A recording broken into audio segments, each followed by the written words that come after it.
Boa tarde, quase boa noite para os alunos aí do terceiro período, tudo bem? Vamos retomando então os estudos sobre as teorias da pena, né? As teorias, na realidade, teorias da sanção penal. Na semana passada, nós trabalhamos princípios relacionados à sanção penal, aqui dentro da teoria da sanção penal. Nós vimos princípios e também nós estudamos teorias legitimadoras do direito penal, que são algumas teorias, né, três teorias principais, que de um certo modo elas convergem, né, elas concordam na essência com a necessidade de normas jurídico-penais para o controle da criminalidade. Então, são teorias que tentam explicar as funções do direito penal e, assim, legitimar a existência de um direito sancionador por meio de penas ou medidas de segurança que servem ou para proteger a sociedade, ou para ressocializar o indivíduo, ou apenas para punir, enfim, são teorias das mais variadas abordagens e vertentes, né? Mas logo mais eu vou mandar para vocês um arquivo PDF com o resumo destas teorias que nós trabalhamos na aula passada. E hoje a gente vai abordar, vejam, gente, não dá para fazer milagre, né? Então a gente vai fazer assim, vamos fazer uma abordagem superficial em relação às teorias críticas do direito penal, ou seja, aquelas teorias que não entendem ser necessário um direito penal ou um direito sancionador, ou então que não entendam que o nosso direito penal seja tão amplo, tão extenso, tem uma aplicação tão ramificada por tantas áreas da sociedade. Defendem, portanto, ou a completa abolição do direito penal e toda a sua estrutura, todo o seu sistema punitivo e de todas as suas agências de punição, e outras teorias menos absolutas, né? Menos drásticas, que demandam uma diminuição, um arrefecimento na aplicação do direito penal, um direito penal mínimo, umas teorias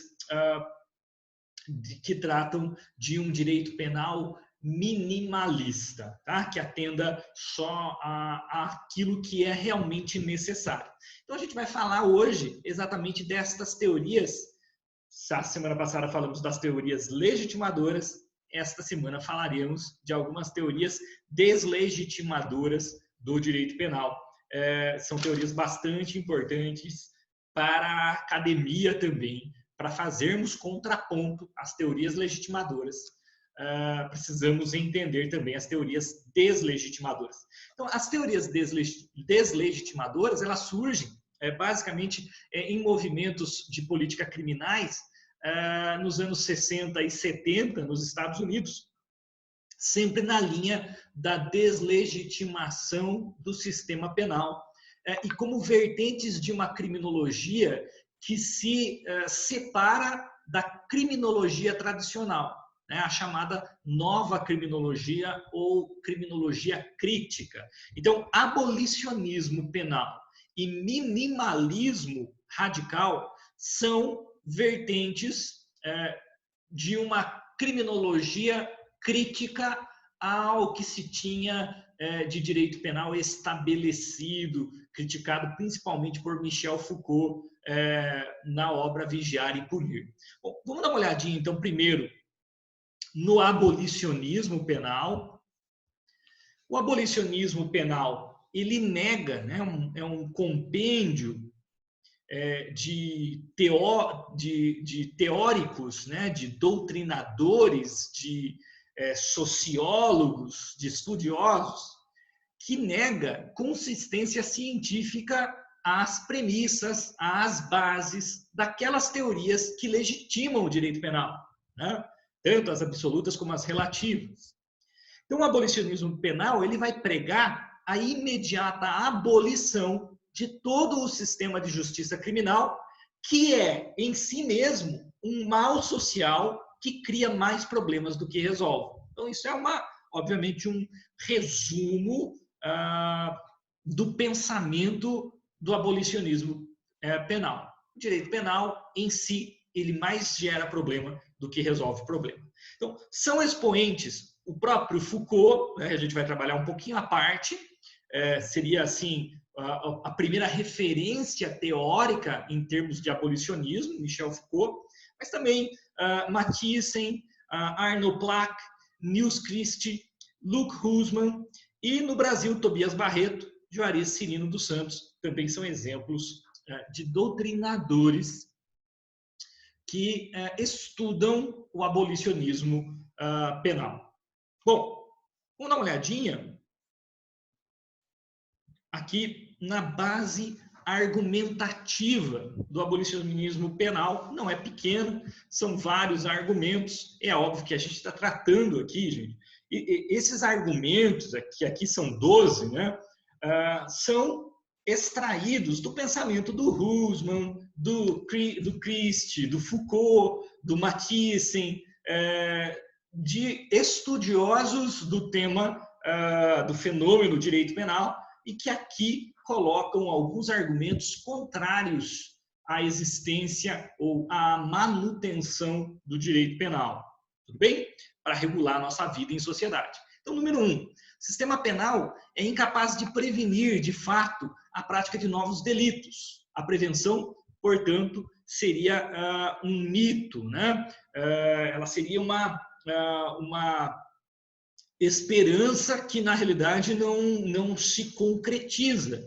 E, evidentemente, na maior parte dos casos, a gente entende realmente, a gente consegue perceber que o sistema penal, muito embora puna, ele não consegue evitar a prática de novos delitos. E muito disso a gente pode até questionar em relação a qual é o propósito do direito penal, em ser o propósito do direito penal a proteção de bens jurídicos.